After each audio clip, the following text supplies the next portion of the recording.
Hey guys, so yung video natin today is pinaka-recap na lang ito nung day 3 natin dito na tournament. And as we can see, meron tayo dito pinaka-PNL. Ayan. So, dito sa video na to, discuss na lang natin yung mga nangyari as well as other details pa dito guys, no? So, application or gamit yung cellphone natin dito is we can browse. And also guys, itong platform na to is a top leaders din in crypto space. So, bali pangalawa siya, no? So, top 1 is Binance, tapos itong platform na ito is pangalawa. Maganda rin yung pinaka-user interface, user-friendly. At yung mga features na kagaya ni Binance is that meron din dito guys, no? Meron din ditong cash out papunta sa GCash, e-wallets, or bank account guys, no? So pag-uusapan natin yan dito sa video natin today. Pero before tayo dito guys mag-start, kung hindi nyo pa na-like itong video na to, please like this video first. Subscribe nyo yung YouTube channel natin. Turn on the bell icon para ma-notify kayo dito sa mga updates natin na ginagawa sa ating YouTube channel. So for now guys, punta muna tayo dito sa pinaka-application. So let's go back muna doon sa pinaka user interface. So once na ma-download nyo itong pinaka-application na ito, ilalagay ko na lang guys sa description ng video na to yung official link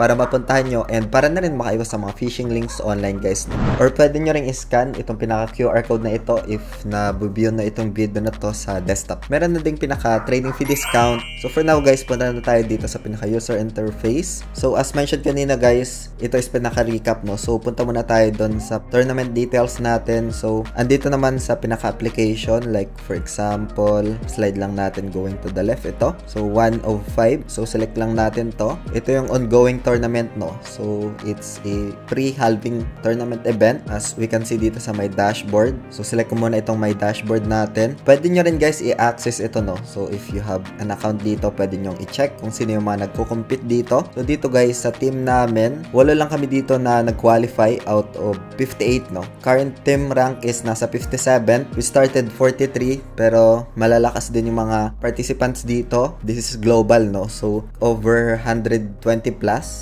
yung mga teams dito at yung mga sumali dito. So pwede natin dito i-check sa competition details. Ayan, over 11,000 na yung mga qualified participants. Ito yung pinaka-prize pool, no? So if ever na ma-hit yung certain participants, tumataas itong pinaka-prize pool, no? So as of the moment, ito yung pinaka-prize pool and scroll down lang natin dito. Ito yung pinaka-PNL natin. Nagbabago to kasi we have open positions. So discuss natin yung pinaka-open positions.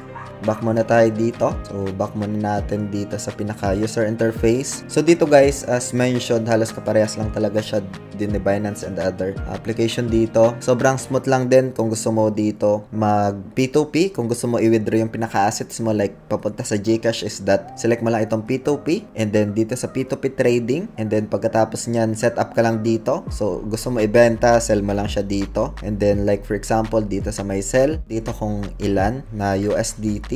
And pagkatapos nyan, sell USDT guys, no? So, simple as that. Halos kaparehas lang din siya ni Binance. So, let's go back. Dito lang sa may P2P, no? So, makikita mo naman yan dito sa may home tab, no? Dito. And gagawa pa ako dito ng mga other details pa. How to earn, how to set up yung bot. Kasi may bot features din ito. Like kanina, nag-notify yung pinaka-bot natin dito na profits 12%. Pwede rin natin to i-discuss in the next coming videos dito sa ating YouTube channel. And pwede natin i-explore dito yung bot. So like for example, select lang natin tong sa gitna. Tapos itong trading bots. Ayan, so dito guys, merong ito for example, 1,312%. Ito yung pinaka lead bots, pwedeng i-follow. Ayan, at marami pang iba dito guys, no? Again, disclaimer lang, itong video natin today guys is just for ideas, an update for reference and does not qualify as an investment or financial advice.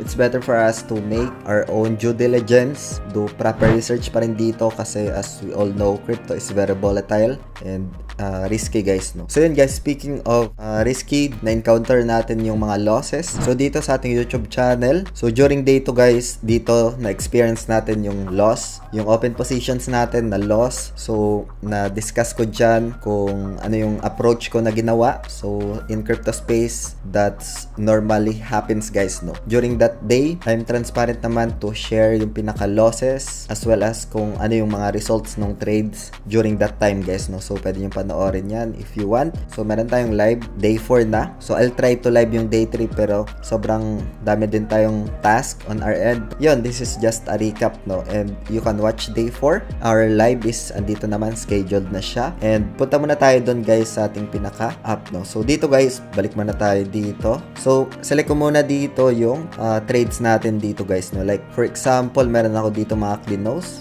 So, dito sa may icon na to. Tapos, dito sa may position history. Ayan, sa taas. So, meron ako dito mga profits na kahit konti. Like, for example, dito, conservative trade lang kasi nasa tournament tayo. And isa sa mga importante is yung PNL guys, no? So, ayan, itong plus 18%. Ayan. So, ayoko na guys i-thoroughly discuss. Siguro dun sa live na lang, pwede nyong panoorin yung live. At meron naman tayong mga tutorials na kagaya din nito. And kung meron kayong mga questions guys, feel free to ask lang dito sa ating comment section sa video na to. So, I'll discuss other details sa live. Ito yung mga natapos na trades natin sa tournament during day 3 guys, no? So, nakasurvive tayo dun sa day 2 na we get some loss. Like for example, ito, we lost during that day. But we survive naman guys, no? We are on the day 4 na sa tournament na ito. And itong application na to, you can just browse naman, you can explore other benefit na halos kaparehas lang naman ng features with